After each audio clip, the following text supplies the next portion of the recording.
si je crée, quel est mon apport personnel? Et si je reprends, quel est mon apport personnel? D'accord? On fait fi des tailles de magasins, voilà, on se fait une estimation pour que notre auditoire ait une idée. Alors, chez nous, on a la particularité de développer deux modèles. Un modèle qui est la franchise totale, où on va se situer entre 200 et 300 000 euros. Parfois, vous avez des banques qui vont vous suivre à 20% d'apport en fonds propres, d'autres qui vont exiger une prise de risque beaucoup plus importante. L'autre schéma, comme on croit énormément à nos projets, qu'on les porte, qu'on a aussi une foncière qui développe l'immobilier autour de nos différentes marques, on propose aussi la location-gérance. Alors je ne sais pas si c'est un principe qui est clair pour tout le monde.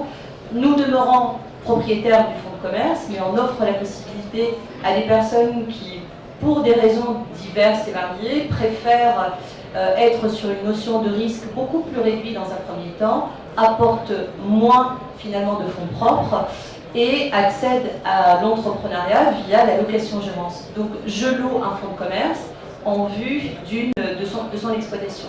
Et nous sommes sur des apports entre 70 et 100 000 euros. Voilà. Reprise et enfin, tout type de projets confondus, reprise de sites existants avec rénovation, puisqu'on a un parc aujourd'hui à rénover sur l'enseigne Hippopotamus, ou création de points de vente. Emmanuel, pareil, une question à la grosse comme ça, à la louche. Alors chez Triba, on est sur des investissements moindres puisque ce ne sont pas les mêmes types d'activités.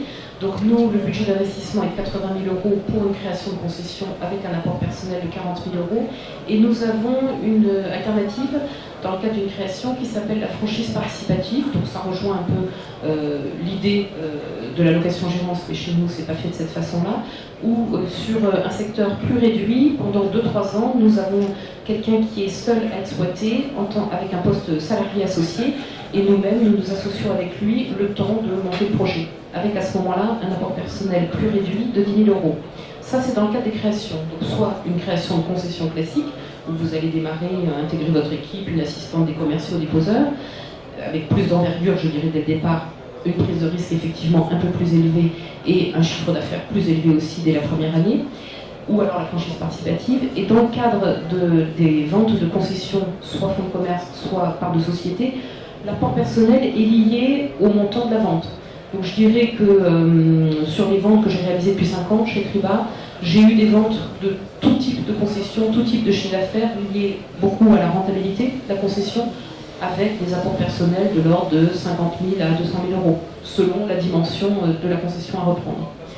De toute façon, on n'a aucun souci chez Triba, que ce soit en création de concession ou en rachat de concession, pour obtenir des financements. On est une marque connue, l'investissement est tout à fait raisonnable, et c'est un point rassurant pour vous de savoir que le dossier va pouvoir se financer.